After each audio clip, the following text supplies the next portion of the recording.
آگے بڑھتے ہیں۔ زرعی قوانین کی منسوخی پر بضد کسانوں کو ایک بار پھر مرکزی حکومت نے بات چیت کے لیے آمادہ کیا ہے۔ مرکز نے کسانوں کے خط کا جواب دیا۔ کسانوں کے دیے گئے جواب میں کھلے من سے بحث کی بات کی گئی ہے۔ مرکز نے کسانوں سے کہا کہ حکومت بات چیت کے لیے تیار ہے، کسان احتجاج ختم کریں اور کھلے من سے بات چیت کریں۔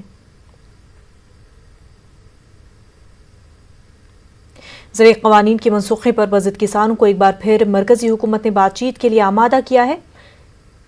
مرکز نے کسانوں کے خط کا جواب دیا۔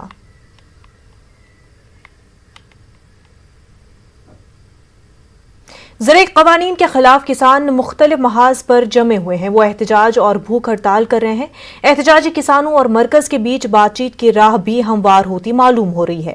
اس بیچ کسان تنظیم BKU لوک جن شکتی نے زرعی قوانین پر سپریم کورٹ سے رجوع کیا ہے۔ BKU لوک جن شکتی نے زرعی قوانین کو غیر آئینی قرار دیا ہے۔ تنظیم نے عدالت سے زرعی قوانین کو رد کرنے کی درخواست کی ہے۔